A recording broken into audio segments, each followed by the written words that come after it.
Welcome to episode 15 of the Hike or Die Outdoor Adventure podcast. What would it sound like if three guys sat in a cave and had a conversation? It would sound a little something like this.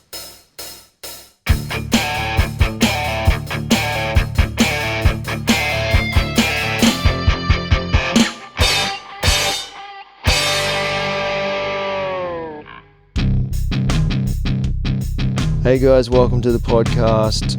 Thanks so much for joining us again. I'm a little distracted. A spider has just crawled across my sleeping bag and I'm just currently dealing with that. Okay, we're going to welcome to the podcast a good friend of ours, Josh. Say g'day, Josh. G'day. We're currently sitting in a cave at a place called the Steamers. I've really got to get rid of this spider, just first world problems. I don't know where, it's still on me. Okay. Craig, how you going, mate? Good, thanks, man. What's happening, buddy? Just chilling out, end of a long day. It's been an interesting couple of days. Hey, I'm just going to jump straight to saying thanks to our sponsors before we get too far into this. Okay. Topo Maps Plus, thanks very much for supplying us with the app that we've actually been using a fair bit on this trip. Thank you, Blue Merino, for all of our merino needs. Rios Gear for our floating polarized sunglasses, and Caribou for the packs that we're using on this journey. All right, what's new, Craig? Talk to me, mate. Mate, what's new? We've been getting ready for a little bit of a trip here, a bit of an adventure. Yeah, what's new in life? New in life. Should I tell people what we're doing now, or I should probably set this up a little? You could set it up. You can tell them where we are, what we've done, and then paint the scene. Yeah. Good idea. I wasn't joking about sitting in a cave. Three of us are sitting in a cave right now. You may or may not get interrupted by tiny microbats flying out of a crack in the wall which Josh is sitting right in front of. Yeah, don't really see them. They're so quick you just hear the fluttering of wings as they zoom past your head at 100 miles an hour. Yeah, I guarantee at some point you'll probably pick that up on the mic. We set out, when was it? Yesterday morning. Probably about 7 o'clock by the time we were on the trail. Yep, 7 a.m. we hit the trail. We, due to some bad navigation by myself and a few bad decisions, we got cliffed out at a particular point, which cost us a couple of hours at least, and psychologically and physically kind of broke us all. Yeah. And I do apologise for that. I have apologised many times, but I'm doing it live on air right now, just putting it out for the world. We did get a little bit lost. I think personally I was probably more physically than psychologically shattered by that. At least the brain was very willing, the body was having a disagreement. It was a pretty tough place to be lost. Yeah. It was not a pretty place to be lost. So getting from there, backtracking, and then having to try and link up with another trail was absolutely brutal. The terrain was, put it this way, if you look at a topo map, the lines were very close together.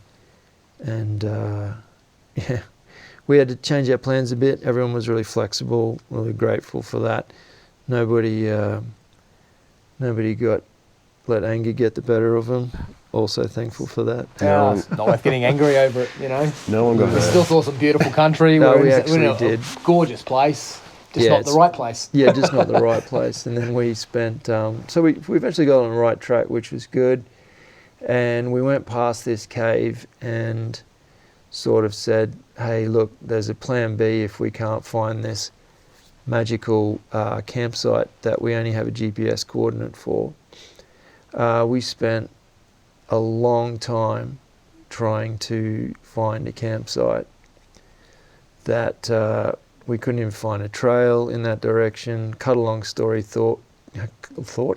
Cut a long story short, we backtracked to this cave, which was our plan B, and set up camp in here. So it's not the right thing to do, say that out loud, but rain was coming in, it was getting late, and I still think it was the best decision that we made. Put it this way, we certainly didn't have the steam or the daylight hours to make it through to the original campsite, that's for sure. Yeah. No, we were a bit behind schedule when we got here, right? Yeah, and physically just really, really drained. We're all carrying packs in the vicinity of 22 to 23 kilos, and there's a lot of uphill climbing, especially that first hour. So, pretty happy to be here. As I was saying, what was it, today or yesterday? It was probably one of my better mistakes. Yeah, the caves worked out brilliantly. If you're going to get lost and have to go for a plan B, there's certainly worse plan Bs than ending up in a beautiful big out of the rain cave. Yeah, there's a cliff overhang here, very significant overhang, which means that it rained last night and we were high and dry. And we could set up in the dry. We could cook all our food in the dry. It was Perfect. made it incredibly convenient, actually. As I said, as the plan Bs go, doesn't get much it was better. not a bad plan B. Definitely being able to just sit out in the open and just socialise and cook and not have to do it in the vestibule of the tent was pretty luxurious. So, but as with all of our adventures, mate, it worked out to be just a crazy fun experience. And as with all our adventures, it went wrong. What's this? My second major hike with Tom. We probably don't want to think about the first one. Yeah, that was a pretty wild adventure. I'll never ever live that down. I'll never live this down. I said to Craig, I've led you astray, but I'm way more pissed off about leaving the second hike I've ever done with Josh, and I make a fundamental mistake, a miscalculation again. There's a good lesson in that for everybody, and that is don't hike with me. Quite simple. It has been fun. It's been really good. Everyone's spirits have been up. Today we had, I guess we could call it a rest day. Technically we weren't travelling with packs, but we certainly spent a lot of time on our feet exploring the local area, and there's a lookout directly above this cave almost that we hiked up to. Well, we hiked 95% up to, and then looked at the last 5%. Maybe even 96%. And then it was a sheer set of steps up a edge with nothing for a good, what do you reckon, 50 metres straight down? I think you've got 50 metres on the left, and then if you fell to the right, you weren't about stopping. A metre or two to recover before you went 50 metres down to the right. Yeah. You're literally looking from these sheer set of steps up. You're literally looking on the tops of rainforest trees, 30 to 40 metres straight down. Yeah. And when Josh says steps, he doesn't mean proper carved-in steps. He's talking about slabs of rock in loose-ish dirt that kind of resemble something you could climb up. But it was confronting. I mean, all of us have talked about this a lot today and in the lead up, and none of us we're definitely not heroes with heights, that's for sure. But it was definitely confronting. Even I went down to the bottom of the steps that Josh is talking about just to kind of get a feel for, could I do it if I got a bit closer? And the answer was still no. It was probably more no than it was where you guys were. My answer was yes until I sort of looked on either side of it and realised that there's nothing to catch you. There was awful long way of down before you had anything that would pull you up. There was no scree slopes. No. There was no tree tops. There was no tree trunks. There was, I don't think it could be much more vertical than that. No. So, if you made a big mistake, there was not much of a chance to recover before you went an awful long way vertical. I'd say if you made a little mistake. Yeah, so... Yeah, if I reckon if I hadn't looked at it, I probably would have had a go at it. But if I spent too long looking at it like I did, I was like, So where I was standing, I took a photo of the stairs from the bottom of them. It's not the best photo in the world, but I guess I will post it on Instagram or something around the time we launch this podcast, just for reference. You'll kind of see what I mean. Hopefully I've captured the fact that there's nothing to the left of it.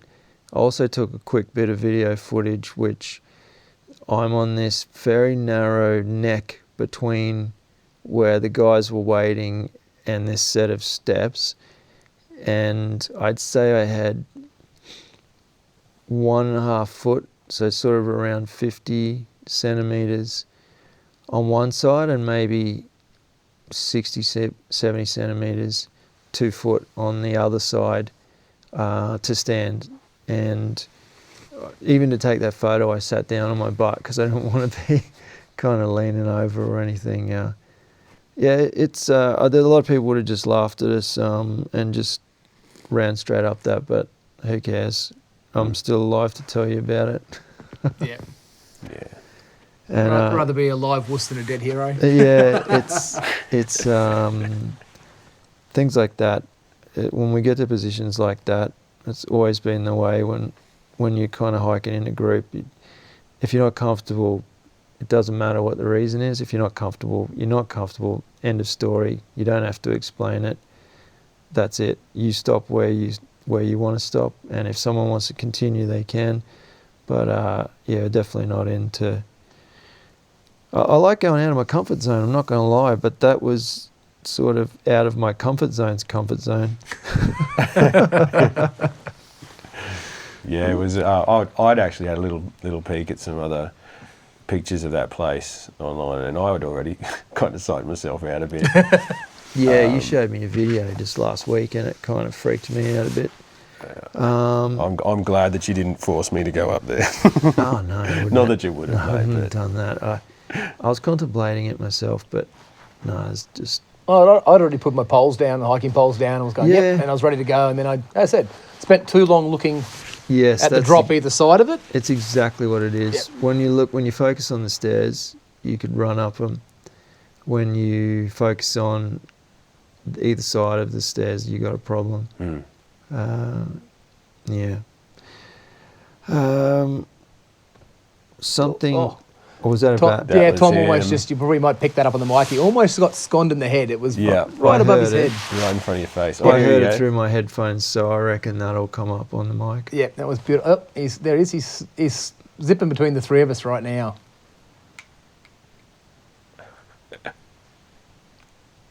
Incredible. He's gone. Yeah. Of course, as soon as we stop talking to pick it up on the mic, he stops. There he goes. Tiny little micro bat.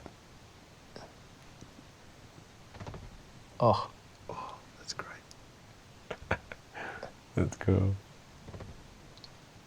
Wow, we can just, between our head torches, just see him dancing around. yeah. He's just doing a lap between the three of us in Wow. a big triangle. I hope small that's all triangle. he's going to do.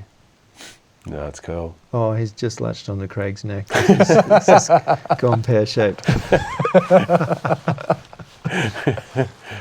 He's getting sleepy. Hey, I learned something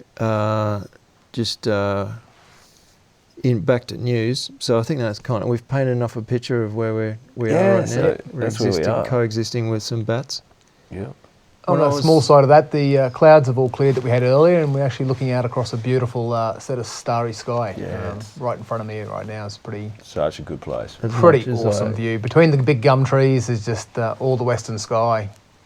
It's pretty special. There's a lot worse places to be. Yeah, when I was setting up my Garmin,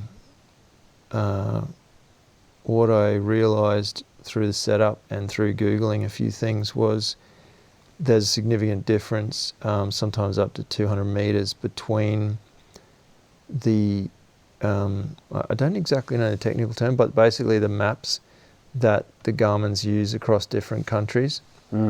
So it doesn't matter what country you're in. I'm just putting out a public service announcement that check out, just make sure when you get a new Garmin, or it doesn't have to be Garmin, just whatever GPS device you get, just make sure it's functioning on the maps for your country or your area, because I found a significant difference. and also in the way that I entered GPS points.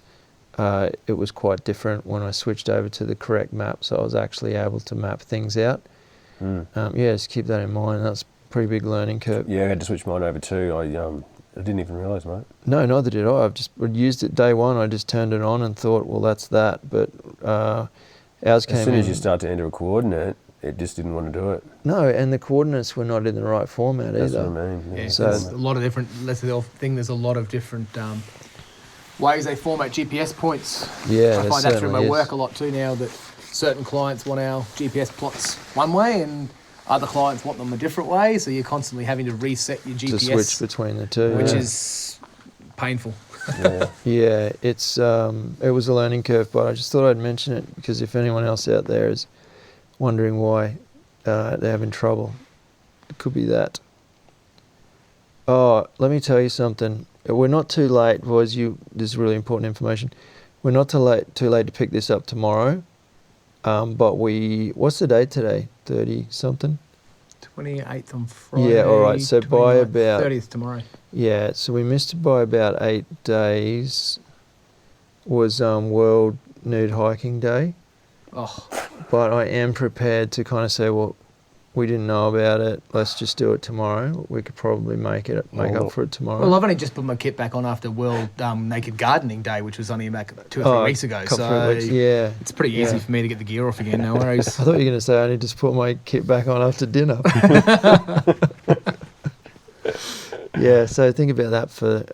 does any of our listeners actually participate in that? I really want to know. I mean, we just pulled a tick off behind my ear, and Josh also pulled one off Craig's, just his neck earlier today.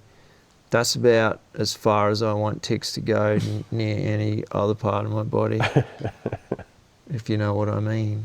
Yeah, I think if you're doing World, if you're doing Naked Hiking Day, you want to be somewhere very, very clean, New Zealand. wide tracks. New Zealand. Yeah, not pushing through bracken fern like we yeah. were today. That's covered in ticks. No, It's no, not no. my best choice for New naked Zealand, hiking. no snakes, no spiders. Probably too cold for ticks. Maybe Probably too cold for naked For hiking. naked. Probably, Yeah. well, it's the trade-off. Too cold for Well, at hiking, least too you'd have cold an for ticks. excuse. You'd have an excuse. It does sound good for Queensland, so It's really cold. But you're fine as long as you got a beanie on. So Yeah. I think you're allowed to wear beanies Yep. and packs and your boots. You're allowed to wear boots. boots. Oh well, what more do you need? Not much really. It was my birthday the other day, and I ran the dungeon trail run up at Mount Biwa.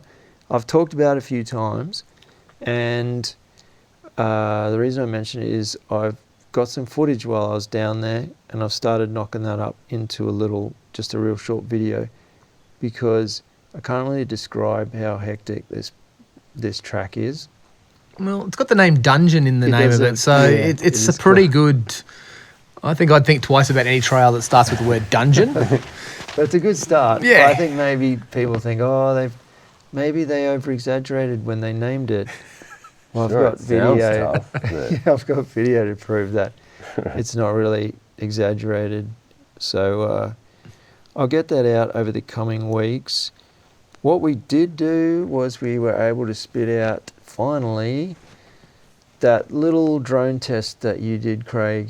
I finally got that up on YouTube from Yep. so many podcasts ago. It was the first time Craig ever put his drone up in the outdoors, and we just flew up and down Little Creek for a bit. Which is what we did today, mate. Oh Yeah, but I think you got some awesome I footage don't today. think- today's gonna blow that away. It should blow it away. I hope we can get it together and get it out to you guys to listen to look at. Yeah. Oh, we will for sure. It was the response on that. So it was only about a 2-minute video, and it only had 10 seconds of drone footage in, and some other slider stuff that I did, and a bit that you did, Craig. But the response from that was awesome. People just said, "Oh wow." All right. I must have was missed great. that one. I'm going to have a skizz at that when I I get home. literally 'Cause only put it up a week ago or a week and a half Okay. ago. I have to check that out personally because I think, I might have missed that one. It's only about 2 minutes long. Yeah, it's all good. I'll But find it. I'm so looking forward to seeing it. Craig put up his drone in between these massive trees, managed to kind of shoot it up through this little hole in the canopy, and then I was talking to Josh at the time, and it went up so high that I said, he's making me nervous, I'm not even flying the thing. This thing was so tiny up in the sky. Yeah, it was good. And you were cruising around these crazy peaks. There's these huge rock formations here, and so we've yeah. got a bird's eye view, and I'm really excited to show you it. Yeah. The reason this place is called the Steamers is because there's a bunch of old volcano cores that line up in a straight line, and it very much resembles, like an old battleship or something like that. So it has ones called the mast and the funnel and the stern and the prow. And yeah, Craig got up, I think he got up above the funnel, and I can't wait to see that, because it looked good from the ground, so I can't imagine how good it's going to look up there, mate. Yeah. Exciting stuff. Well, the good news is I kind of captured the view from the lookout that we couldn't quite get to. Yes, that's right. Yep. Yeah. Yeah, if we wanted to, we could probably say that... well, at least we get a good look at it. Yeah, we see exactly what it looked like without having to go across those crazy stairs. Yeah, we were too gutless to climb it, so we just sent up a drone. I mean, if the drone dies, we'll just buy another one. Yeah. We smashed the drone up, no harm done. Yeah. Speaking about the last podcast, which we weren't, I'm just speaking about it now. Right, yep. Do you like that? Clunky segue? Yeah, it was pretty good, wasn't it? Yeah, one of my best. A lot of people commented on the last podcast, which was the Tasmanian adventure. Oh, good. And a lot of people commented on the swimming part. No. They said that even listening to the audio, the water sounded cold, but they wouldn't go in it. It was. Yeah.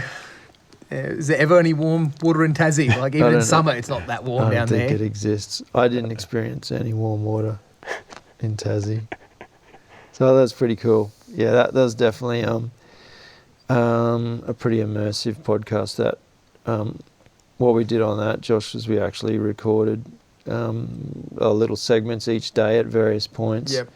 And just knocked it all together. So it was similar to this in that we were out in the wild, and there was no bats attacking Craig, but it was equally fun. A few other videos I'm working on. Obviously, the Tasmanian adventure, I'll knock up a short video on that. And the birthday trail run. And then I've got another one I'm working on, which is pretty cool, which was when I went hiking with this macro photographer. In particular, his subjects are insects, and the stuff that he does is absolutely incredible. Is that Nick? Yeah, Nick. So yeah. I hiked with Nick. When did you do that? Well, years ago, but I've just had the footage. Oh, cool. In the archives, and just because I've had the time lately, I've gone back and dug it out, and there's actually a really cool story in it, so I'm knocking that together. Did you get him lost at all? That hike went perfectly to plan because he actually led it. Yeah, so there was no dramas at all on that. I don't know what changed, but there was no dramas. It must be me. It must be the common denominator. Yeah. We'll have to get him on to talk about bugs, eh? Oh, I think we should get him on to guide us in hikes. If we want to stay safe. Oh, Craig, there's this is going to be a real mishmash, because normally here we'd jump into what the segment formerly known as Books with Tom. Oh. Yeah? Mm-hmm. There's two problems with that. One is it's got a new name, which I haven't even told you yet. No. I hope you like it. Yeah. And two is I didn't finish a book. So we haven't got any. I didn't finish a book. Short stories with Tom? What I did do comic was... strips with Tom. Yeah, I read a newspaper article. Well, the problem was, Josh, I was starting to integrate other things outside of books, and that was the problem with the name. It was a great name when it was just books with Tom, but what happened was I started recommending some films and so on and so forth. So a lot of people, so this kind of folds over into shout-outs. That's what I was saying. It's going to get a bit messy, listeners. If we go into shout-outs, we had a lot of people throwing in their suggestions. Now, what often happens when people suggest stuff is they might not come up with the answer, but they might lead to the answer. You know what I mean? Mm-hmm. So the suggestions that came in, I thought, that's not bad. Oh, that's pretty cool. That's pretty funny. Pookie the Wonder Horse said we should call it the Hod List, and I really liked that. Alex, a good friend of the podcast, said, you'll like this one, Craig, Tom's Story Time or Bedtime Stories with Tom. And I said, that's a little creepy. Good though, loved it. Nice effort. And Jodes, another good friend of the podcast, Jodes said that he didn't mind it when we threw the film in, and he said he's happy to just keep it simple. Well, thanks for your blessing, mate. We appreciate that. But what I've done is they all inspired me. And another one of Alex's was kind of incorporating media, because it's not just books anymore. So, Craig, just tell me your first impressions on Tom's magical media mashup. Oh. Good, excellent. Magical. So that's locked in. Good. Josh loved it as well. Big sigh. Yeah, that's locked in. Great. I've got a theme song for it already, Children's stories will be half reading, written. And when you hear the theme song, well, all the laughing will stop, and I'll start laughing at you for ever doubting me. Okay. Okay. All right, let's do it. Let's delve into that.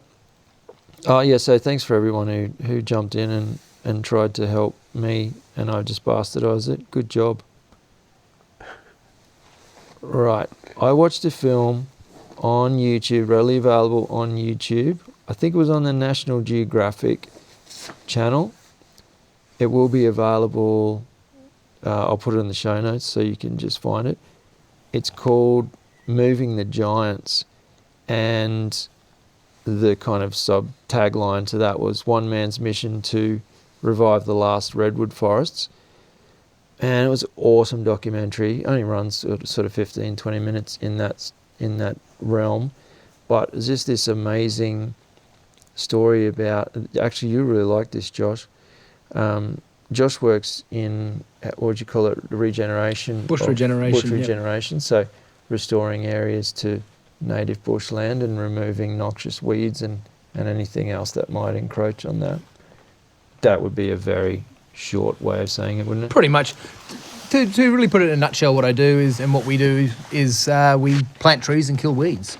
Yeah. But it can be quite an involved You need to get a T-shirt thing. with that on it. Yeah, well, actually, that's not a bad idea. We're actually putting up a heap of fun shirts for our all-staff party in end of August, so I think that might be one that'll get a run. But it actually gets very involved in what ecosystem should be there, what ecosystem is there, and trying to restore areas to what they were before they were encroached upon. Yeah. Which can be quite a difficult thing sometimes when you've got areas that have been degraded for numerous reasons. Yeah. Whether it was logging, farming, whatever, to try and work out what they were 100 years ago and bring them back to that can be a very involved.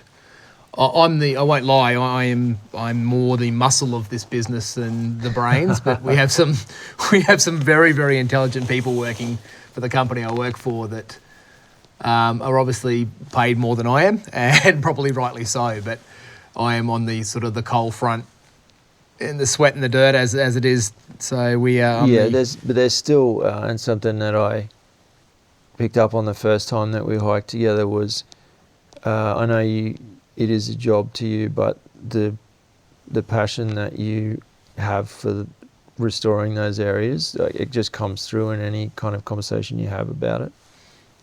It can be very rewarding. It can be, I won't lie, on the day-to-day business of it sometimes, it can get quite grinding. But then when you sit back and you look at places that have been worked and restored for 3, 4, 5 years and have gone from heavily degraded systems that were 90% weed to seeing pioneer plant species replacing weeds, you see threatened plant species actually start popping up of their own accord. There's some spots through... Yeah, you were telling us about that today with the... Birdwing butterflies. Yeah. Yeah, there's some spots through a place called Lower Beachmont Conservation Area in the Gold Coast hinterland where we removed big areas of rock slides pretty much down the sides of the mountains that were completely covered in lantana and a few other invasive weed species. And over a 3 to 4 year period, we've removed all the weed species and they've been completely covered now in a large array of natural and native vines, including the birdwing butterfly vine, which is the host for the Richmond birdwing butterfly, both of which are deemed as threatened species. Yeah. So we've Incredible. got a threatened species plant in a place that was completely weeds, and after a couple of years of that plant, its host butterfly has then actually been spotted, and we see them on a regular basis in these areas. So when you're having those days when you're up to your proverbial neck in weeds and sweat and, you know, mosquitoes and that sort of stuff, it can be some days it can be very hard to maintain a positive attitude. And then you get days like that where you walk up this area and you see 3 or 4 threatened butterfly species that weren't there. They just didn't exist there 4 or 5 years ago. That's when, you know, that sweat and those hot days and those mosquito-y covered days sort of disappear from your mind. Yeah, it's really easy for us, for Craig and I, to kind of forget about all the days and days on end of chopping through hideous bushland in 30-degree heat and just kind of focus on these, you know, cool stories that you tell us. But at the same time, it's nice to hear that there are the really cool endings to the stories as well. Yeah, there'd have to be, because if there wasn't those beautiful little outcomes or those bits of bushland that you take out all the weeds and then you come back there in 6 months and there's 15, 20 native trees have come up on their own, if there wasn't that, you wouldn't do it for quids. Because there is a lot of days where it is hot, it is hard, it's mosquitoes, it's ticks, it's leeches, it's horseflies, it's...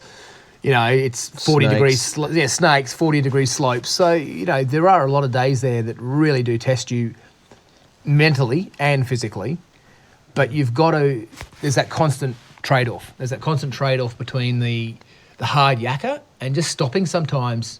And sometimes, you know, it's not even something big that's happened. You just stop and you're standing on the side of this mountain looking across the Gold Coast hinterland and you take a couple of deep breaths. And suddenly that really crappy day a couple of days ago where it was, you know, really hard, just sort of vanish out of your mind. You've got to think, wow, look where I get to work. Yeah. I get to work in places that people spend 6 or 7 hours hiking to. Yeah. And I'm here working. Yeah, you've sent me, over the years, many a photograph of a waterfall or some creek, and you just kind of flick me, hey, look where I'm working today. Yeah. Cool. And you've got to stop and really appreciate those days. You have to really stop, take a big, deep breath and just appreciate that I do get to work in some very, very awesome places. We get to work in places that are even restricted to the general public. So, you know, I'm getting to work in places that are like on military bases and that sort of thing that no one or very few people actually get to see. So you've got to appreciate that, because if you didn't appreciate it, you wouldn't do my job for quids, to be honest. Oh, it's such a unique job. I think I've said to you today how it to me sounds fascinating. It sounds like you're doing something that a lot of people would not understand or expect that people do that for work. Half the people don't. If you say you're a bush regenerator, people don't even know what you are. They don't know it as a job. No, it's only been up until a few years ago that we were actually classed under the award as a separate job. Yeah. We used to have to call ourselves, at tax time, you'd call yourself a landscaper. And we're so far away from landscaping that it's not even funny. Yeah, it's kind of like the opposite of landscaping, because you're returning the land. Exactly. So it has been for a long time. It actually hasn't even been classified as an official job title. Now it is. And there's a lot more courses involved in it. If anyone actually is interested, there's a few companies out there that do volunteer weekends. Yeah, right. I won't start name dropping, but there's a couple here was one gentleman here on the coast in particular where you get free accommodation in the national park. You get a free feed for going and doing 2 days of bush regeneration with him. Yeah. So, and believe me, they're not the kind of days we do and I do as a professional. They're pretty laid back. They're pretty socially events. But he's getting really great environmental outcomes. Yes. With volunteers, having a great social event, connecting with like-minded people, and then sit around a campfire, have a few cold drinks and... Yeah, well, the difference with that is you're actually giving someone an experience. Exactly. And they take that experience, they talk about it, Exactly. they take it back to work, they take it back to their family, and they spread basically the good word. Well, Josh has been giving us an experience these last 2 days, mate.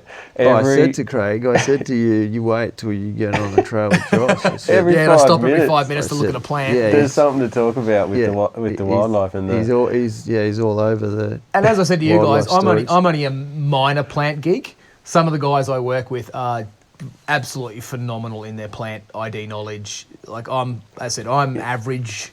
I won't talk myself up big, because there's people out there that make me look you're ignorant. Pretty, there's guys out there that I work with. You're pretty nerdy. Two complete novices here. Yeah. Well, it's that kind of step. It's kind of from the step from you guys to me. There's people that are another step, that sort of percentage up from me that I work with. Mate, you was so excited about some little plant hanging off the rock. That's that Wallenbergia. I'm going to have to ID that because it's not a Wallenbergia I'm familiar with. I took a photo of you taking a photo of it. Yeah, it's this weird, small little native that I'm used to it being a ground cover native species. I'm used to it being Wallenbergia gracilis for people who want to get really geeky with the Latin names, which is this lovely little... I would have classified it as that. Yeah, that's what I thought too. It's a lovely little native wildflower. Gets a really pretty little blue flower on it. Common names often called bluebells. But I have some up here that are growing out of rock fronts and hanging. And blew me away because I've never seen a Wallenbergia growing like that. I don't know if it's just growing because of the terrain or if it's a species I'm completely unfamiliar with. So I'll be hitting the reference books when I get back home and getting my geek on a little bit and try to find this different Wallenbergia species, which if you're interested in, I'll probably let Tom know so he can include which Wallenbergia it is for all these people are going to be messaging me saying, tell me about which species did it turn out to be? We've been waiting for weeks. It looks like a gracilis, but I'm thinking it's... We won't hold you to that. We won't hold you to the gracilis until you've had time to check, mate. Yeah. I'll be out with Mountains to Mangroves. If anyone's interested, I will give that book a plug. Any plant people interested in the southeast Queensland from sort of northern New South Wales up to where the tropics starts, that is the Bible at work. Very easy reference book to reference through. Got all of your ecosystems broken up into different areas and then broken up into different colours. So flowers, fruits... If something's got a yellow flower, white flower, purple, it's all broken up into colours. So it's a really, really easy reference book if anyone out there wants to learn more about. Ties in perfectly to the magical, what is it? Oh, yeah. Right back to, is it the magical? Well done, mate. You've done a full loop back to the magical media mashup. Magical media mashup. Mashup, right. Which is... We're talking about... I didn't read a book, but Josh did. I don't even just read that book. I live with that book. How good that book is that every single one of our work utes has a copy of that book in it. Yeah. And I think every single one of the guys I work with has a personal copy of that book. Wow. So they've just brought out the second version of it ever, which has got about 40, 50 new species in it from the first copy of it. So as I said, if anyone's interested in plant life in southeast Queensland, that is the Bible. If you... one of our overseas listeners and don't buy the book. Just when you come over, just hook up a hike with Josh. make sure that I'm not involved, so you get to where you're going safely in return. And I don't think it matters if you do, because no matter where you end up, Josh has got some knowledge. It doesn't matter. He's enthusiastic. He's good to have along. I was stoked when we got to hike together. We met Josh on the trail. Do you know how many years ago that was? It's 6 years ago. Yeah, right. So we mentioned you a little while in a few podcasts back. I'm sure we True did. story, yeah. Yeah, but I couldn't remember the timing. So 6 years ago we were hiking what I'd consider an average hike, and we ran into Josh, and on the trail had a big old chat, and Tom slipped me a slipped slightly you sweaty covered business card. sweaty business card, and said we should keep in touch, and it's exactly what we've done. We've caught up socially. You know, I think I've been talking to people about this, and I think what happens is when you discover other people into hiking or outdoors, you've automatically kind of pre-qualified them as a certain particular type of person, right? Yeah. Because you've just culled 95% of the population down to the type of person that likes the outdoors as much as you do. Yeah, similar mindset. Similar. Exactly. It's actually, and spinning back around to my job, it's the same kind of thing. You'll find nearly everyone that does the job I do is a certain kind of person. Yeah. You know, and usually we don't like most people. Yeah. It's like we love these people, and those people over there we don't really want anything to do with it. And they're very, very similar people. And I think people that hike are the same. Yeah. You're always going to have a basis, and you're always going to get along quite well because you're the same kind of person. That's right. And your same ideals a lot of the time, same belief, not quite belief system, but Yeah, sort of I know what you mean. political system even. Like morals and stuff like that. We can, all of our trail etiquette, stuff like that, we never talk about it, but it's almost identical. Yeah. Like the way that we clean up, the way that we leave no trace, the way that we shit in the woods, it's all, it's all done the right way. Yeah. And we all agree on that because we've all got a similar set of ethics, and it's pre-qualified, Yeah. Hey, let me, because it is my job here to wrangle us all the way back. Now, I don't mind a segue, not a segue.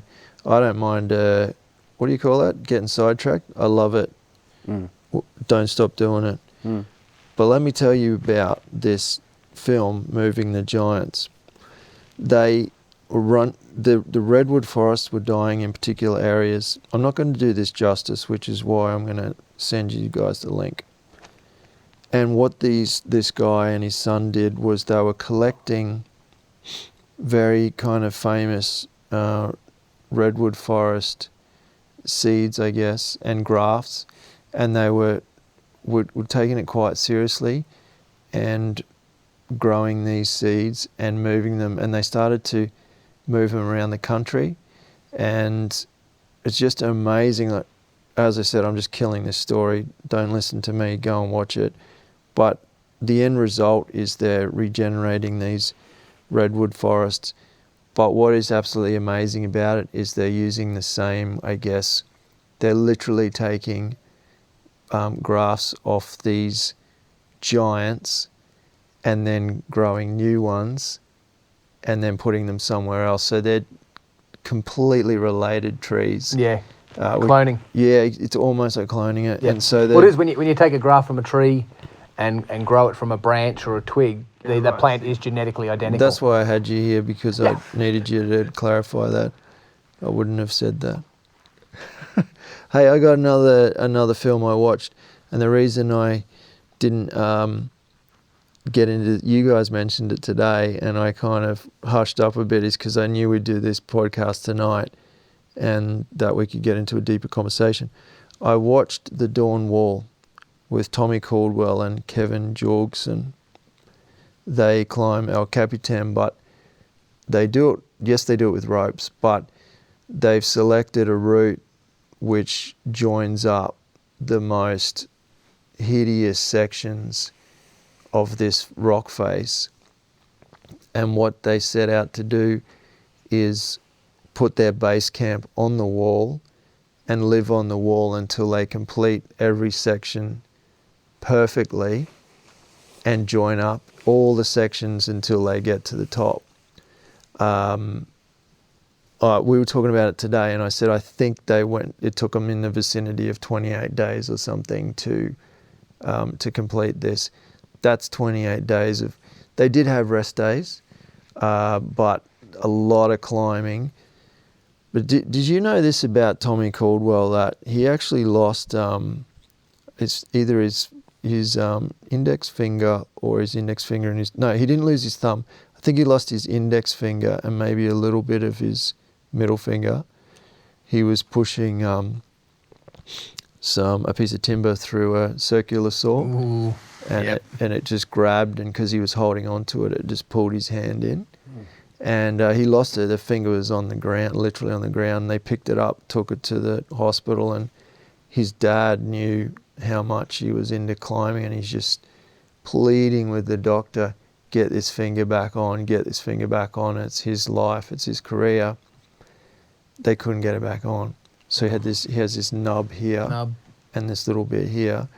And the doctor said, well, that's the end of your climbing career.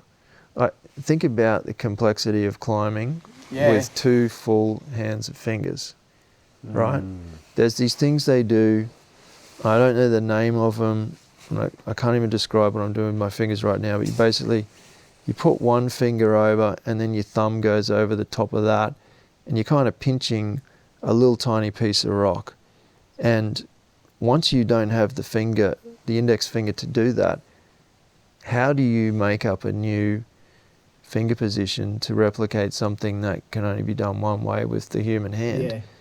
So this guy starts climbing again. And the great thing about the Dawn Wall is they take you on the journey of this story. Yep. So it kind of interweaves with how he came to be climbing this hyper complex wall and staying up there for all this time.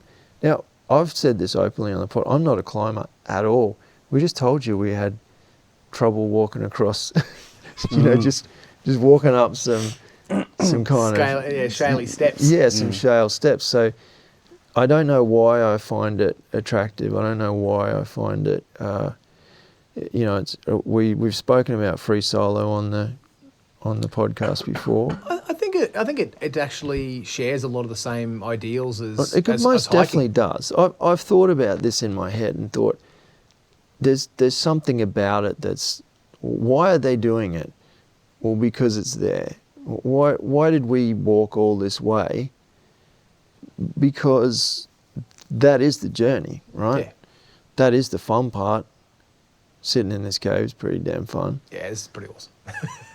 But you finding that unknown plant is... There's been a couple actually. It's There's like a couple a bit of a highlight for you, right? There's a couple of them that are right outside of their range that they shouldn't be growing in this Oh, area. like what was the stinging plant? There's a stinging tree there, and I think there's a Stinging stinking... tree.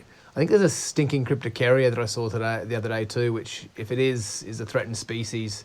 There was a that should stinking not be in something this, around, I yeah, tell you. should not be in this After that area. freeze-dried food we've all been in.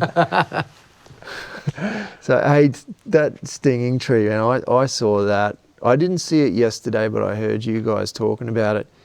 And today when I looked over, I knew that thing as second I saw it because I've been done by it before. Not that particular one. And they're a tropical and subtropical rainforest species, and we're in wet eucalypt. So it's well and truly out of its normal ecosystem. It looks to be doing just fine. And it looks like it's doing just fine. And I don't know, many of probably international people wouldn't be familiar with them, but they Well, that's the next thing I was going to get into for their listening pleasure. They're covered in microscopic tiny little hairs, which are virtually like hypodermic needles. Yes. And the sting from them is painful to say the very least, can last up to a week. Yeah. It's If you've ever been, I liken it to a burn. yeah, if you've ever been stung by a stinging nettle, I know stinging nettles are all stinging over the nettles world. are similar. Exactly the same pain as stinging nettles, but I could quite comfortably say 15 to 20 times more intense than a stinging nettle. Yeah, I'd rather get a stinging nettle any day. Yeah, it's the same. It's a similar pain, and it's probably a similar response to the body. Very similar. But the intensity of it is is and also how long massive. it lingers for. Yeah. So days. yeah, I've knelt on a stinging nettle before. Hour, two. That's pretty irritating, but I can still concentrate on what I'm doing. When I got done, and it was on the inner thigh of all places, I was leaning across setting up a GoPro a couple of years ago, and it was just a little short one behind this boulder, and it just brushed up against my inner thigh. Now, I had long pants on. This is through my long pants, and it was the intensity, but then the fact that the only thing I could think about for 20 or 30 minutes was that. Yeah. There was no sitting down to have a drink. There was, what am I doing to get rid of this pain? I'm splashing stream water on it. I had my knife out, shaving, scraping my leg, trying to get these hairs out of me. It was full on, man. Yeah, I stepped over a tree branch on a hike wearing shorts and stepped through one that a tree had brought down. And to this day, I've never hiked in a pair of shorts ever. Even in the middle of summer, I will not hike in a pair of shorts ever again, because I ran one right up my right calf muscle. And very similar to what Tom was saying, I was stopping at every little rainforest stream and just throwing handfuls of cold water on it. Yeah. And it would feel good for a couple of hours, and then I'd brush it or touch it, and it sends all the little hairs off again that have embedded in your skin. Yeah. And I suffered through about 4 days. Yeah, I of reckon pain. I had a couple. I think I It's don't want to advocate this because I don't know if it's good or bad, but I think scraping it with a knife blade saved me some future I pain. duct taped it. I put duct tape Oh, over yeah, it I've heard of and that. pulled the duct tape off, which Yeah. took most of the hairs off my very hairy leg, but also pulled a hell of a lot of the little thorns out. Yeah. There is a actual corresponding cure. If you find the kanji boy or elephant ear plant growing around them, they grow in the same sort of area. Right. The sap from them is natural curative. Ah, very interesting. Which, interesting enough, the one time I've actually been hit by a stinging tree, I couldn't find a kanji boy anywhere. Nearly every time you find a stinging tree, there's some of these other plants are growing alongside them. Right. Nearly every single time. Yeah. Except for the one time that I actually cop a stinging tree and I could not find a kanji boy anywhere. But you cut the kanji boy stem and they have a white milky sap in them, Yep. which is actually poisonous to ingest, but it soothes the stings from the stinging tree. Yeah, right. I mean, we're going to have to identify that one. Yeah, it's a handy one to know, but as I said, the one time I actually needed it, I couldn't bloody find one. Craig, did you get Yeah. got done by one on, Yeah, just above my knee, kind of. was that at Coomera Gorge? No, it was at Northbrook Yeah, Gorge. Gorge, And yeah. just like I stepped over a log or a tree, and then I think I just touched it with my knee as I went past it. I didn't like Yeah. squeeze onto it or anything. No, don't. Oh, you only have to brush them, man. And It's it was crazy. just, it was really intense. Yeah, you were complaining about that for a while, I remember. Yeah, I was like, oh, is it? It felt like it was a serious problem, Yeah. really. Well, there's interesting enough. There's stories of horses being stung and actually like been so enraged and so mad with the sting that Yeah. they've actually just run off the edge of cliffs. Yeah, we were talking about that today. Jeez. So, and for people coming over this way, or people from other seas, there's something to know that if you are going to go hiking over here, particularly in our subtropical and tropical rainforests, there's something to sort of get an idea of what they are. They grow because ironically they grow a lot along tracks. They're what we call a pioneer species in my job. So anywhere that the canopy opens up, so if a big tree or anything comes down and there's canopy opening up, they're one of the first plants Yeah. up. So they do love growing alongside hiking trails. Yeah. There's a road up to one section of the national park in Lamington on the Gold Coast, and the sides of the road are just solid stinging trees. Just because the sunlight comes in on the road edge. So Yeah. there's just hundreds of them along the side of the road. So they are certainly one to be familiar with. There's the species down here in the southern part of Queensland. There's a northern species called a gimpy or gimpy stinger, and they're supposedly vastly worse What? than the ones we've just been talking about. Really? So the northern ones are so bad that during the Second World War, they were researched as a possible non-lethal biological weapon. So if that gives you any kinda idea on like- how nasty these things are, that Just kind of like fire the leaves out of some kind pretty of air much, cannon. yeah. Or just a helicopter and drop them over people. Yeah, the English OSS, which is the forerunner to like the MI5 and MI6 and those sort of people, they actually researched them to use as a possible non-lethal biological weapon. So, Josh, do you guys have to remove them immediately, or are they part of the native, They're native. species? They're So natural. They're native. you They're don't native touch them? species. Right. They're a host plant to a couple of different butterflies. They have a edible fruit on them, which is eaten by quite a few fruit-eating birds. The fruit is quite lovely. What, the fruit from? If you are game enough to get your hand in there and pull some What? fruit off. They make an edible It's fruit. like the ultimate sacrifice. Yeah, I've only ever tried the fruit once, and that was on a small plant where caterpillars had virtually stripped every single leaf off this plant, and there was a couple of fruit on the stem. Really? And I was brave enough to reach in and pluck a couple of fruit, give them a rinse under the water, because sometimes the hairs off the leaves fall on the fruit, and pull them off and eat them and go, well, that's pretty bland. It's a little bit sweet. It's like a bland watermelon. Right. And I'm like, I you'd can't have to be believe starving. you actually put that in your mouth. You'd have to be starving. Well, it's one of those things, you've got to try it. And I said, I rinsed it off, made sure there was no hairs on it, tasted it, and it was pretty bland. And I tell you what, you'd have to be in a life and death situation to think, I'm going to pluck the fruit off that nasty You're talking so-and-so to over Craig there. here. Craig doesn't like hearing things like, you only live once, you got to try it. Like, he's not into that, man. It's just, I'm steady as you go, he likes it bland. Do you guys remember the Bush Tucker Man series Oh, that we had in yeah. Australia? Yeah. Haven't you met him? Les Hiddens. Les Hiddens? Did you meet him? He actually did that. His daughter. Oh, you met his daughter. Oh, He yeah. did that on his show, the Gimpy Stingers, and he, to people that are not familiar, this guy would eat anything. He Anything actually, was edible, We've he had would eat people comment on, because we've mentioned him before, Yeah. and we've had people say, "Oh, I love Bush Tucker Man." Yeah. So people internationally know him. So he did the Gimpy Stinger, and he went, literally pointed in and went, see, there's some fruit in there. And that's where the fruit is. And you'd have to be starving. It'd have to be a life and death situation to bother with that fruit. So, and, yeah. and walked away. And he's so tough he as- walked he's away tough from as it. nails. He Yeah. just walked away from it and said, nah, it's Not edible. worth It's in it. there. I'm not even going to Yeah. even look at this. Forget about that. Forget That's about cool, it. yeah. So that's a good indication of how nasty they must be. Yeah, he's a beast. Like, he wouldn't just walk away from that. But the ironic thing is with the small stingers down here, they start off as a very small pioneer species, but they are actually called a giant stinging tree and will turn into a massive buttress-style rainforest tree eventually. Still with stinging potential. The bigger they get, the less the sting. Okay. So the smaller they are, because they have to defend themselves more against predation, Right. smaller they are, the bigger the leaf and Yep. the more toxic they are. Yeah. And as they get bigger, the leaves get smaller. Right. And the toxicity gets smaller. But they will turn into 40-metre tall Is that right?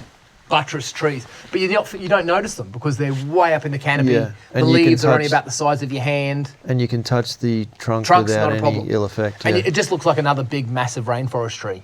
Crazy. So they're in our job, interesting, they're one of those species that they're a primary, secondary and tertiary species. So they come up early in cleared or damaged areas. They grow to a medium-sized canopy very quickly, so they become a secondary species, and then they become a full canopy top species in the tertiary level. What purpose? Why do they have such a sting? What do they get out of that? Is this a philosophical question? Oh, Well, it's an enjoyment. evolutionary question. I It's so think they they can enjoy predate. it. Yeah, they like it. Yeah, nothing eats them. Like, let's face it, if you're a Okay. rock wallaby or a swamp wallaby, you're What sure if- as hell not What eating if they them. just tasted a bit shit? But that would stop. But man, I guess you'd still get a bite out of your leaf. Exactly. Hey, what's the story with the caterpillars being able to? There's a deal with couple it? of caterpillars that get on them. I couldn't off the top of my head. You probably asked Nick about with those Yeah, insect. we'll ask Nick. Yeah. And they actually become quite poisonous Ooh. by eating them. Ugh. So these caterpillars have gone, if we eat this and we get a bit of this toxicity in our bloodstream, nothing. So I guarantee there's no birds that eat those caterpillars. So they've evolved to become toxic by eating an incredibly Wow. toxic plant. Like some kind of a superhero. Yeah. This is good. Hey, anyway, the Dawn Wall. It's good. Watch it. I actually haven't seen the movie yet. I've seen lots of stills from it, and Yeah, some of the go see stills it. are just awe-inspiring. Yeah, go and get it. Oh, has it come up on? maybe you haven't got Netflix. It might have come on Netflix. I don't want to speak out of turn because Netflix selection is different across the globe and across all of our listeners. So I can't say that for a fact, and I don't really want to give them free advertising. So without getting a cheaper subscription. yeah. So check it out. It's worth seeing. As I said, it's very interesting. It weaves in that other story about his life, and I think I'm actually going to leave that story there because I want you two guys and anyone listening to see how it pans out and how he gets. It's quite interesting. It's a good documentary. I'm going to move straight into a couple of shout-outs now, even though we've touched on a few. Lisa Griffith, she just jumped on our Facebook and said, "Love your podcast." Oh, that's really nice. That's all she said. But I don't have a problem with that. I appreciate it, the time it took to type that. Really appreciate it. I got some more good news. Jimmy Denham, guy that we've been following, his kind of fitness journey for a long time now. How's it going? He's going great. He went back to the mountain, Roan Mountain, which was the mountain that sparked off his fitness journey. So he tried to climb this mountain to take sun, because he's a landscape photographer, a very good one. He went back to the mountain that he almost missed the sunrise because he couldn't walk up the top of it. And that just kind of set him in motion to say, well, this is not good enough and not acceptable. And he's turned everything around. He's doing a fantastic job. He returned to Roan Mountain. It sounds like something from Lord of the Rings. The photos are pretty cool too. But he got to the top. And he said it was fine, nowhere near as bad. And he got some more fantastic photos. No, that's what he wanted to do. And, so that's a big yeah, outcome. Exactly right, man. So next he's off to Mordor. Yeah, and he's going to get a few figs there. Good on you, mate. Michael Hayden confirmed our suspicion that overlanding was the word for off-road camping. Off-road camping. Yeah, just off. That's what they call it in the US. Yeah, fair enough. It was a good guess on our part. Thanks for confirming, mate. What else have we got here? Oh, this is a great one. Hulda. I don't know if that's pronounced correctly. Hulda? That sounds pretty Icelandic, doesn't it? Yeah, Icelandic Hulda? or Norwegian. No, but like. I mean when I say it, like. Oh, when you say it, yeah, Hulda? saying it very. Hulda. That's pretty good, right? Yeah. Okay. This guy is from Iceland. This young fella sends me a message on Facebook and says, "I've gone through a bit of a rough time," and he listened to the podcast and he really connected with a comment that Craig was saying about solo hiking and the benefits of it and connecting with yourself and all this sort of stuff. And so he decided that he would plan his first solo hike. And he literally just wrote me a message to say, "Hey guys, love the podcast. This is such a great idea. I'm doing it tough at the moment." His girlfriend left him in February or something. He doesn't mind me saying that, by the way. I double checked, okay, just so everyone freaking out, saying, "Oh, I'm never going to send Tom a message." He just blurts it out to the whole world. No, so any Icelandic young ladies, he's a very nice, well-spoken and polite young man.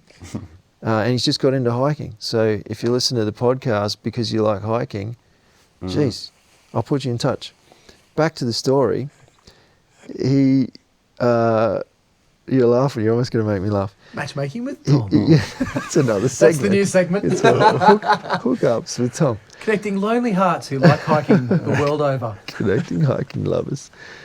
It was awesome to get his message, and I said, "Mate, go for it." And I sent him a couple of links to a couple of solo trips that we've done, the videos on YouTube, and in fact the one that Craig was referencing.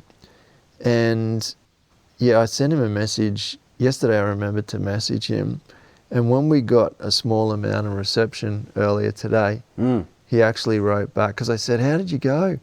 And he actually wrote back, and up the top of the mountain, I was able to get reception enough. And he said, and he wrote this big spiel about how it went, and then he said, how are you guys doing? And I said, well, I'm sitting on top of a mountain. And he said, oh, that's awesome. Yeah. But so anyway, he got out and he did the hike, and he said he got really lonely. And then he said, he had in brackets, too much information warning. I pooped in the wilderness for the first time, and I'm very proud of it. And I thought, first thought was, wow, I didn't realise that people got to that age and hadn't pooped in the woods. And then secondly, I thought, good on you, man, you own that, that's good. So congratulations on that. I'm sure everyone's with you on that. Yeah. But yeah, he said he got really lonely, and to the point where,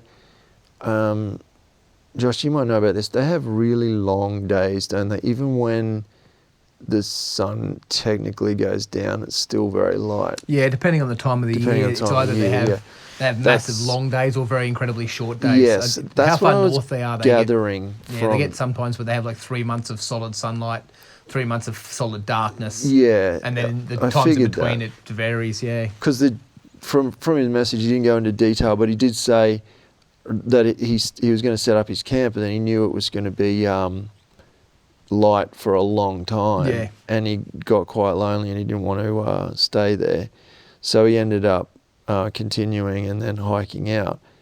And he said later in the message, at the time I made that decision, he said he felt quite lonely, but the time he walked, towards the end part, he just felt really good about everything, and he's already planning to go back there with a friend. And then he said, I think I need more practice solo hiking. And that comment there, it couldn't be any more accurate, because I was talking to you guys about this today. I think people just assume that solo hiking is just hiking without other people, and it's just everything's just the same. But it changes the dynamics of the hike. It's a very different beast. It really is. It's completely different. It changed the dynamics so much that, he's quite right. You do need to practice it. You almost need to just do a day hike and do an overnighter. But being comfortable with yourself in the environment is I think we're so far removed from it in our society that it's difficult to get back to it. I find I've done plenty of solo day hikes, and I find them very, very easy. Yep. I think when you do solo overnight stuff, Oh yeah. it's when you pull up, you set up for your night, the sun goes down, it's pitch dark, Yep. it's still quiet, and you have nothing but your thoughts. That's right. That's when it's especially when you don't have phone reception. Is when you have no phone reception, which face it, most of the time it is a good thing. You don't really want. Well, that's what you're there for, in a sense. It can be very overwhelming almost sometimes. Yeah, it's the complete confronting.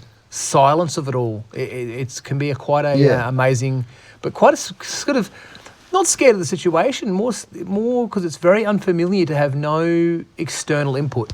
I think you become hyper alert. Yeah. And well, I speak for myself here when I tend to overthink things. Yeah, you do. Oh, most definitely. I'm double checking and triple checking decisions I'm making against, when I'm hiking, when we said this today, when I'm hiking with you guys and we come to any kind of decision making situation, I bounce it off both. All three of us are having a 3-minute conversation. Yeah, but when you're by yourself, you've got nothing to distract your mind from anything. So you do start to get very deep in your thoughts. You start analysing things a lot. You're world becomes you, I think. It becomes where you are and what you're doing. There's Yeah. no external input. And we're so bombarded in our everyday life with external input from a million different sources, whether they're friends, co-workers, TV, radio, internet, to be suddenly cut off from all of that Yeah. and not even another person to have a conversation No. with, it can be pretty overwhelming. Yeah, I think that people even struggle just to do an an overnight hike with friends. You know, I know people that have said to me, "Oh, I'd never do that. I'd never do that. I'd never go in the woods at night. I'd never go in the forest at night." Yeah. And I'm thinking, "Oh, wow, that's understand. I get it. I get it because that's so far Yeah. from what you Streetlights and understand. streetlights and electricity and, you know, we're talking about the today, a bathroom 5 minutes down the hall, you know, Yeah. 2-minute walk to the bathroom, not find a decent tree and dig a hole and, you Yeah. know.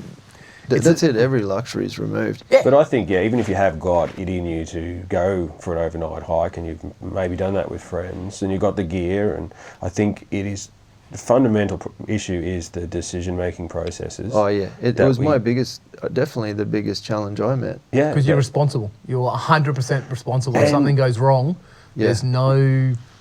Yeah, but you No- also make decisions, and you begin to doubt yourself. You begin to Yeah. think, oh, maybe I shouldn't be in this cave right now. Yeah. Because everyone's aware of, you know, usually when people get into trouble, it's not one big decision that they made. It's a series of smaller bad Yeah. decisions that lead to problems. So you're second guessing every tiny decision that you're making. So you have to become really comfortable with yourself And you your ha- knowledge. and your knowledge, and you have to have these ability to kind of switch off that sort of destructive talk that Yeah. that brings you down when you're on your own.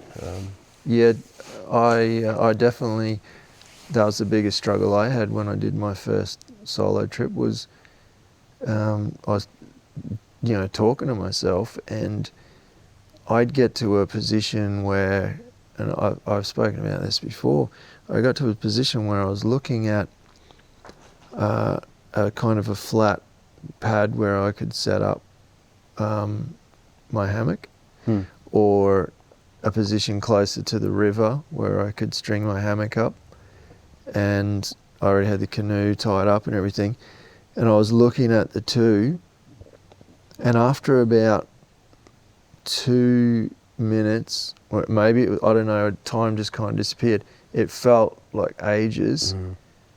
I realised I was standing there doing nothing. Yeah, just thinking. I was making no decisions because I was just jumping back and forwards. Yeah. But what if I do this? What if I do that? And I thought, it doesn't matter where you put it. No. Just because the thing for me was I felt more comfortable near the water, but that wasn't the campsite. And I was going through this stupid conversation with myself. And in the end, I said, you're by yourself. If you're more comfortable next to the water, put it next to the water. Shut up. Get on with it. Yeah. Like, just move. Because any decision's a good decision if you're just standing around. I reckon we should do a whole podcast devoted Oh, we most certainly are. to solo hiking. We most certainly will, mate. Yeah. We've How to had prepare, specific requests what to expect. from people that's what they want to hear. Yeah. Our good friend all the way from Iceland needs some tips. Okay. We need to get on to that. Yeah, we'll knock that one out, man. Because Yeah, we will. we should dig deep into it. Yeah. Yeah, it definitely warrants an entire podcast, that one. We can tell a few crazy stories from our trips. Yeah. It's been a little while since I've done a solo. I haven't done one for, I'd say years. Like, I'd say a couple of years. it's funny that we met Josh on the trail. So neither Tom nor I knew Josh before our meeting, which we said this before, and Tom handed the card over. That spot, I believe, is not far from where I live. It's a really decent sort of physical hike in and out. I could have a beautiful evening near a water source, waterfall. I reckon you could see the stars from the top of that waterfall. Oh, yeah, most definitely. Yeah, And, you could, for sure. Even take some time lapse out that with that little outlook through the trees. So Yeah, That's your. Are you going to peg that one, mate? that's my spot. I'm for next- thinking. Yeah, I'm thinking maybe. I don't know. I feel like it's time to do another one. I just don't know when and where. I've already got mine pegged out. I was trying to get it before it got too cold, but I'm going to do a sneaky kayak solo across one of the large freshwater impoundments locally. You've mentioned that to me. And I'm going to paddle across to the far unpopulated side of the lake with my trusty hammock, because there's going to be no flat camp spots up in there. Yep. Pull my kayak up for the night and pitch across one of the gullies up there with my hammock on the far end of the lake. So that's my next solo. Yeah, cool. Pretty heavy on the bass fishing front, so it'll be a big bass fishing day, and then probably set up camp, and then maybe even take the kayak out for a bit of night fishing. Oh, really? Take the Hobie. I've got a Hobie, old Hobie Outback. If anyone's familiar with those things, they are absolutely awesome. Yeah, you. No, I don't. You love your little. I know boat. I don't work for Hobie, but if Hobie want to give me some free stuff, no worries. No, just joking. It's an Happy old to model take a one, percentage. but they are an awesome little fishing platform. So it's going to be a very fish heavy one for me. So I will have something to keep my mind occupied for a lot of that trip, because it will be very focused and heavy on the fishing side of things. But I think when I pull up at night and slip into that hammock, it's going to be, what we were talking about before, being that very alone with your thoughts. Yeah. Will come crashing in pretty hard. Yeah. Yeah. Well. Yeah. So Yeah. As you say, it's when you stop. yeah, when you It's stop when you and you've got stop, nothing man. to do. When Our you're lives paddling, are so busy. yeah. Our lives are so busy, and they're so continuously bombarded with information and things to do and things to say and people to talk to. When you suddenly take that all away and there's just nothing. There's nothing going on. And it's scary. It is. It's a very different mindset for us, and it's not scary like monsters jumping out of the bush at you. Scary. It's scary because it's an. Okay. It's Speak for yourself. Oh, is this good? Bunyips. No, it's not. It's not. It is. But you are. You know. It's a different mindset. It's a different way for your mind. Yeah. Your mind's not used to being cut off from external stimulation. I think it's a good idea to take a book. Oh yeah, definitely. Because. Or listen to a good podcast. Yeah. Yeah, so I'll put you in touch with a few good podcasts. Yeah, there's a plug. No, I mean other ones, really good ones.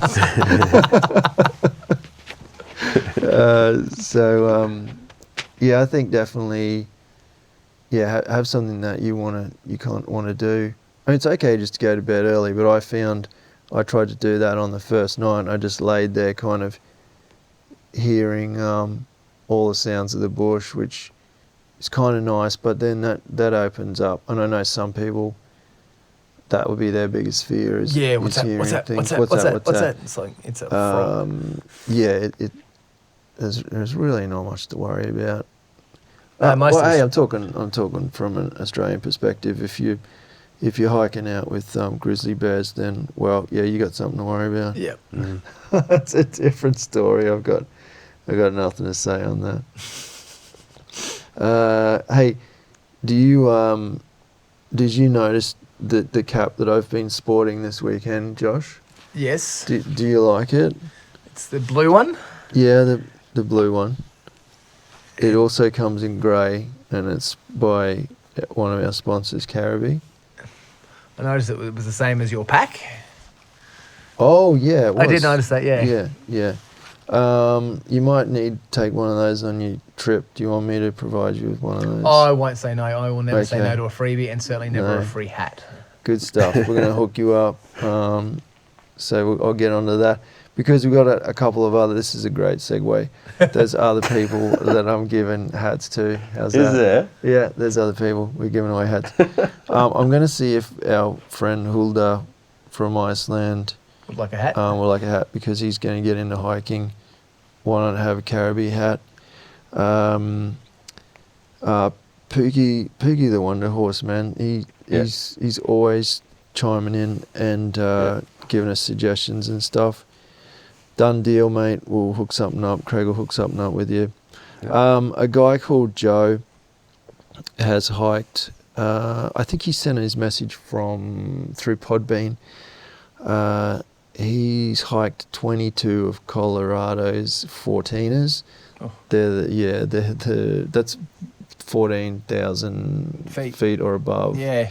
Yes, he's done 22 of those. He said, if you send me a hat, I'll definitely take it up one of the next 14ers that I do and get a photo.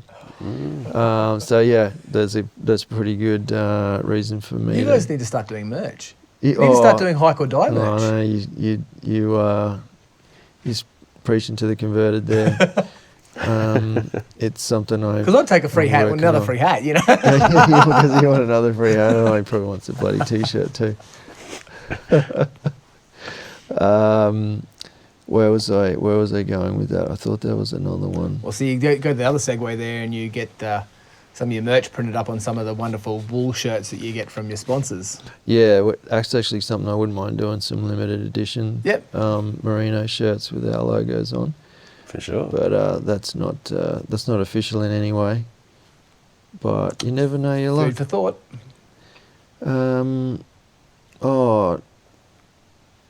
What do we got here? Sorry, I'm just reading notes off my phone. Elijah, new to the podcast. He's got a lot of catching up to do. Mate, let me get in contact with you and see if you're interested in a hat. Oh, and Jodes, come on, man, Jodes. Yeah, he's never short of some support. Mm-hmm. And he said he's going to start doing some YouTube videos and stuff, some gear reviews and stuff, which is pretty cool. Right. So he said he'll wear it in some of his reviews, and I said, that sounds fine, man. I didn't actually say that to him. I said that to myself, but I'm going to say it to him just to be clear. He might get the message. Yeah, he'll get the message. So that's all. That's pretty cool, right? Yeah, good. Everyone gets a hat. You got a hat, Craig. Josh is going to get a hat. Hats all around. That's sweet. Josh, I was going to ask you about the. You did mention fishing before. It's something that you're pretty big into, but we started talking before the podcast, and Craig said, "Stop talking and get the mics on." You started telling us this story about Papua New Guinea, and I just said, I don't want to talk anymore because I want you to tell the story on the podcast. So rewind this Papua New Guinea story. I didn't even know why you went there, and then you said, I went there to fish, and I said, all right, I've got to hear this. Yeah, so I went up a few years ago with a mate of mine who's... to be very honest, we fish. We that's the whole basis of our friendship. We won't speak for each other for 6 months, and then you'll ring each other and go, "Do you want to go for a fish?" And that's all we do. And we've been doing it for 17, 18 years now, and that's all we do. When I actually went to PNG, I was waiting for him to get ready in the morning, and that was actually the first time I'd walked inside his house. Oh wow! Because that's what we do. We get together and we fish. We don't socialise. We don't talk. We don't drink. We fish, and when we fish, we talk politics in the environment. Was pretty much what we do. So we packed up after about a year and a half's worth of savings and shot off to PNG for 6 days. Not cheap, I won't lie, but worth every cent pretty much. It is a wild, wild place. It is another world. I would certainly not ever try and tackle it without a guide, without a local guide. I think if you were to walk around Moresby in particular by yourself without a guide, I'd hate to say it, but I don't know if you'd end up back to the airport with your wallet. It's a pretty full-on place. No, I know people that work over there and people that travel over there to do filming. Yep. And it's the same story. They have hired bodyguards for the entirety of their stay. And the other side of it, when you get completely out of the cities and you get right up into the remote villages, the people are the most lovely, friendly, accommodating, cheerful, wonderful people. In Moresby, I won't lie, it was a pretty scary place to be going through Moresby. But we headed up to New Britain, landed at Kimby National Airport. And to give me How a long quick... was that flight? Yeah, we flew up. So we flew up from Moresby to Kimby. So the first time we went up to there, we had 4 failed landing attempts at Kimby Whoa. before they turned us around and flew us back to Moresby. What was the issue? There was a tropical storm. Oh, wow. And they couldn't see the runway because the runway doesn't have lights. What size plane were you in? We were in a pretty big, the DC-3s or something like that, about a 40-seater, 50-seater. Right. And the pilot would come screaming in towards the island, get lower and lower, lower, lower. Couldn't see the runway, would pull up, do a big sharp banking turn, get on the radio and say, we're going to circle for 15, 20 minutes and we'll give that another go, ladies and gentlemen. So we had 4 failed landing attempts in Kimby. They flew us back to Moresby. The airport organised this accommodation and airport in Moresby, but didn't pay for it. So we had to pay for our own accommodation in Moresby, which was ridiculously expensive. Yeah. To put it in perspective, for one night at the resort that we ended up in Moresby, it was 840 kina for the night, which is about 420 Australian dollars. Whoa. And considering our fishing guides for 4.5 days' work made 75 kina. Yeah. So, needless to say, that resort we stayed in Moresby was mining executives, logging executives, and palm oil executives. That was pretty much, it was rich white guyville. Rich old white guys. That was pretty much, and a bunch of lost fishermen.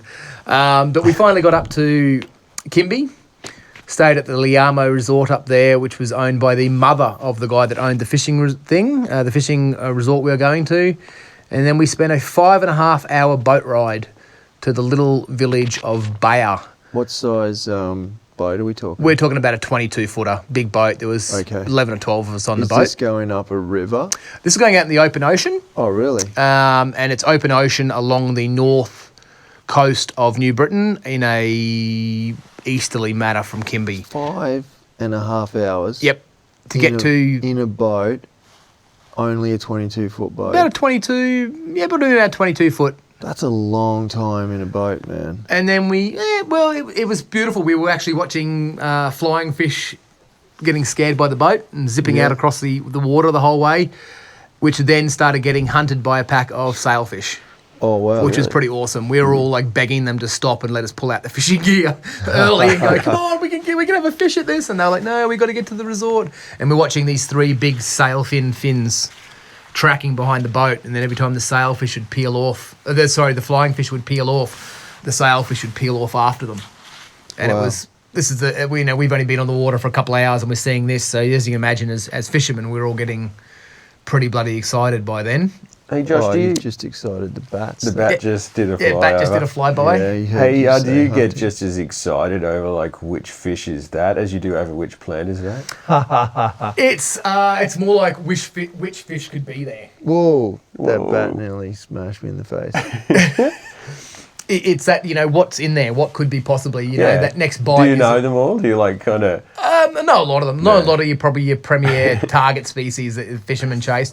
We went up there because it's one of the few places that holds the 2 Papua New Guinea bass species. So the Papua New Guinea black bass and the Papua New Guinea spot-tail bass. Hang on, so you went across open ocean. Yep. To get to a place where you then went to back to fresh water. Well, they're actually a Lejanus. They're a part of the mangrove jack family, so they're a saltwater fish. Oh, is that right? But they push up into the freshwater rivers with the tides. So the high tides, they push up into the rivers. And that's one of the few places where both species exist. Right. If you go over the west of Papua New Guinea, you'll get the black bass, but you won't get the spot tails. And there's spots where you'll get... Josh is telling me this story. Josh is sitting 2 meters away from me, and in between our faces, this micro bat. Did you see that one? He's flying. Yeah, he's gone behind your head, Craig. I think I just flying felt him between touch our my hair. faces while he's telling me this story. They're doing acrobatics. It's pretty wild. It really is to be sitting here in this lovely cave. This is ridiculous. With these micro bats. Oh, look, he just went past again. I'm just holding up my torch here. There he goes. This is not a visual media, you do understand. No, I'm explaining it. So explain this to picture you a little later. black thing flapping its wings. Flying at about 20 miles an hour. So fast. Yeah. Oh, did you see that?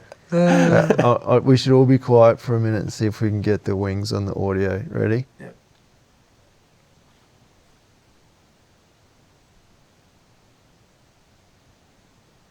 Oh, that's a fail. There you go.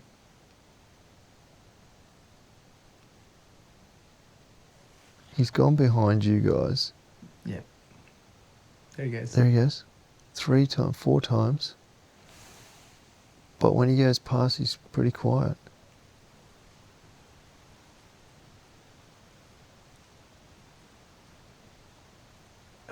There he goes. Oop, there he goes. He might have picked that He up. knows how to fly silently, I think. I think when they come out of that, because there's literally a hole in the ground. But sometimes he's pretty When they come noisy. out of there, they seem to make more flapping noise than when they're just going past. There he went. Oh, that was a good one. Yeah, I I heard think I that. might have actually got a little blip on this while looking at it. So I might have actually picked him up on the speaker.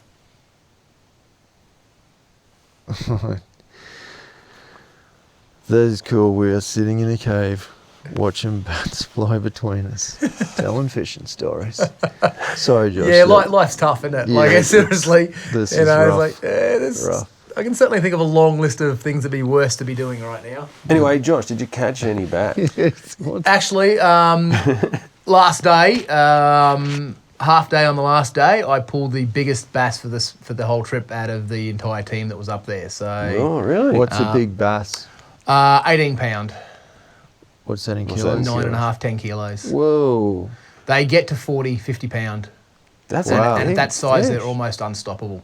Pound for pound, they are regarded as having the most strength and most fight in that first probably 15, 20 seconds of the fight. Like a mangrove jack. Yeah, like a mangrove jack, but imagine a 50-pound mangrove jack.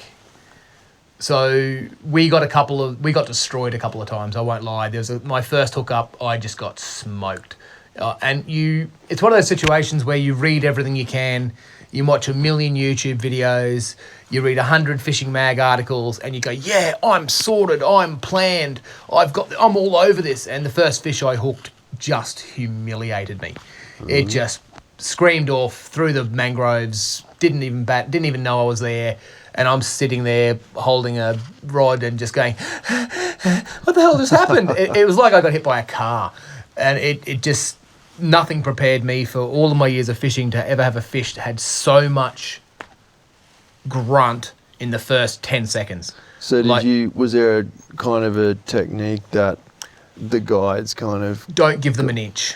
right, Double jam both thumbs on the spool, lock it up, bully them, reef them, just absolutely give them everything you can. If you win the first 15 seconds, they're a pretty easy fish. But it's all won and lost probably in the first 5 seconds. If you don't turn their head and they head back into the sticks, you're done. It's all over. I said in all my years of fishing, and I started fishing when I was 7 years old, I've never encountered a fish that has so much power in that first hit the lure and just go. It was actually mind-boggling. At one stage there, I hooked a fish, and I knew from the first one that I had to stop this thing. I jammed a thumb on the spool of the reel and couldn't stop the reel spinning. I jammed a second thumb on the spool, locked it up, pulled up the fish, and I straightened a 6X treble hook. So that's 6 times standard strength treble hook, and I straightened the hook. wow. And the guy's going, oh, yeah, you got to get at least 2 hooks in them or you won't pull them up. That'll happen every time. So it was a very humbling experience as a fisherman because I got outclassed a couple of times quite profoundly. Yeah. We're just sitting there holding a rod and there's just a lure floating out the back of the boat that had a fish on it 10 seconds ago. And you're just going, what the hell happened? I just got hit by a truck. You know, it was What sort of, so you're staying in some kind of a Lodge. cabin or lodge? So there's a lodge up there. There's Bayar Village, and then there's Bayar Sports Fishing Lodge. Right. And that's all that was there. And what sort of food were you eating Oh, you think being in the middle of nowhere, your food would be pretty, maybe a bit sort of rough around the edges. The food was amazing. there? Yeah. We're talking 4 or 5 different fresh seafood dishes at every meal. Yep. Stuff that had been caught an hour and a half ago, Yeah. 2 hours ago. It was just mind-blowing how good the The food amount was. of talk today about food. Yeah. Oh, can we Given stop? that we don't have access to good food, and we I've promised you guys some really nice pies in Arachula on the way home. we got to The get some Arachula Bakery. pies. There's apparently this bakery that we've got to see. Yeah. So that's tomorrow. We've got to get there. The things we've got, the adversity we will face will be significant. I wouldn't say significant distance. I'd say significant terrain. Up and down, and then extremely steep areas with pretty heavy packs. And limited water. That was the next thing I was going to say. Yeah. We have extremely limited water. There's no water source up here, and we've been here since yesterday. We're all around the 1 to 1.5 litre mark left as we speak. We bought up extra water. We knew this was going to be the case, but even by really skimping, we were talking about it before. Probably shouldn't say it again because I'll keep thinking about it. All three of us now could just drink a litre of water without trying, because that's what we kind of need. Yeah, I know I'm getting dehydrated. I can kind of feel it. So we got to get back. Yeah, I could just drink a litre of water. I could drink my we've got nothing 1.5 now over the next 20 minutes. So we're on rations for sure. Yeah, yes. We did set up some tarps. It started to rain earlier, very lightly, and we set up our rain flies out in the scrub, tied them up between trees, and now the stars are out. So I think we may actually be getting a little bit more rain again now, actually. I hope so. Yeah, look at that. The stars have disappeared again. We had beautiful... Yeah. Like when we started this podcast, we had just beautiful, beautiful... I don't know if the international people might not be familiar with the western stars in Queensland, but we do get some beautiful stargazing out this way, and now it's clouded right back up again. That's good. I don't normally wish for rain, but if it poured down and we woke up to an extra litre of water... That'd be a good start to the day. Wouldn't be terrible. If not, we will deal with what we've got and make our way out of here. I've got a significant blister that I have to deal with. I'm not proud of it.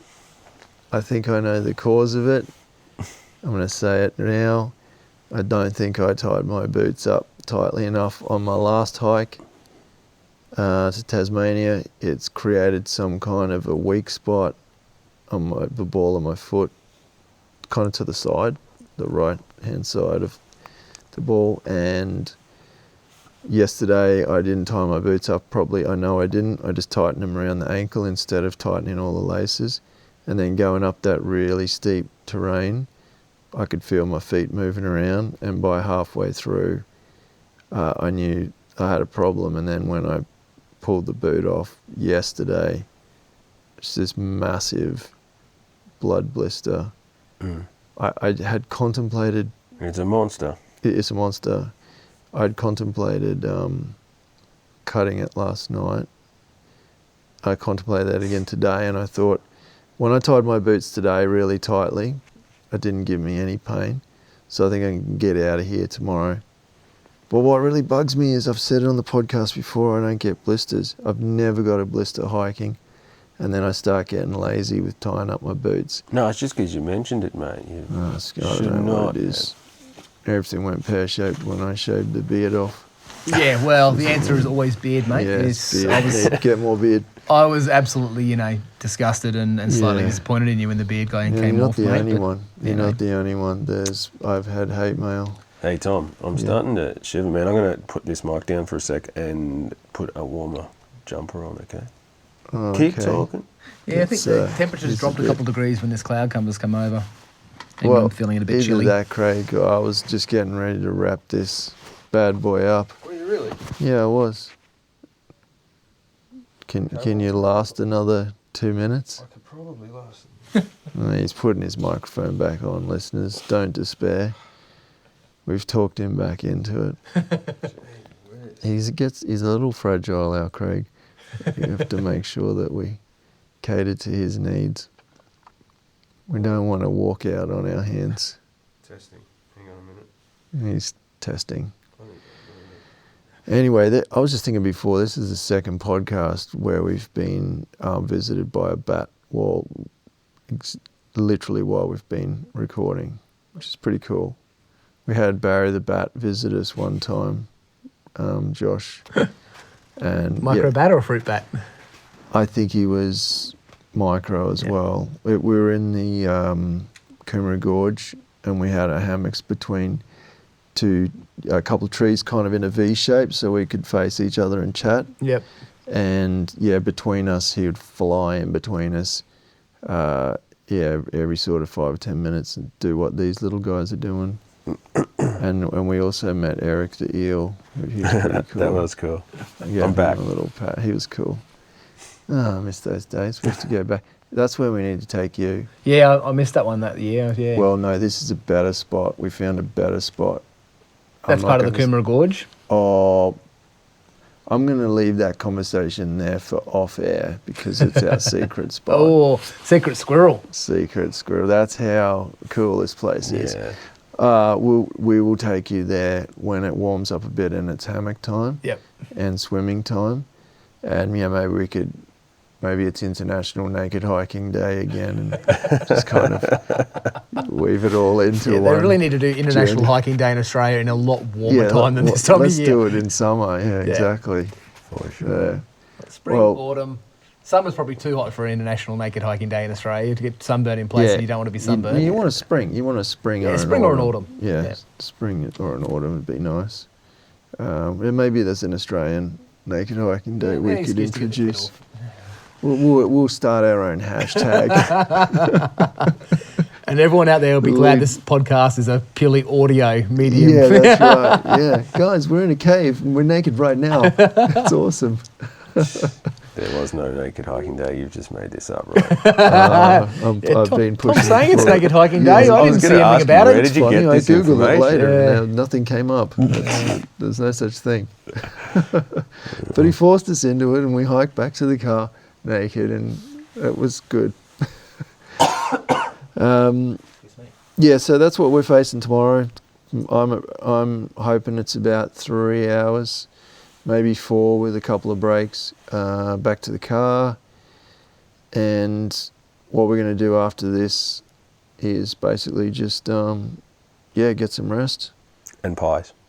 We're not going to get pies until tomorrow, Craig. Do you realise that? I think he's got confused. Tonight we sleep in the cave. Tomorrow we go get pies. Lamb and rosemary pie. After you walk back. An apricot Danish. Okay. Wow. That's the plan. On that note, I'm going to close this off. Thanks again for listening, guys. I hope you got something out of that. I hope you learnt a ton about plants from our good friend Josh, mate. Good having you on the podcast. It's a pleasure, and thanks for having me. Yeah, no worries. Thanks for coming hiking with us. Thanks, Josh. After letting you down last time and again this time. Keep coming back. Glutton for punishment. Keep going back. You just love the conversation. Oh, wait. What's not to love? Ladies and gentlemen, thank you very much. We will return to you soon. Have a good one. See ya. If you're listening to this podcast on iTunes, we'd really appreciate your ratings and comments if you can spare the time. If you'd like to know more about HikeordieTV and keep track of our adventures around Australia, make sure you drop by Hikeordie.com. That's where you'll find all the information you'll need to follow us on YouTube, Facebook, Twitter, Instagram or Pinterest. As always, we appreciate your support. Thanks for listening.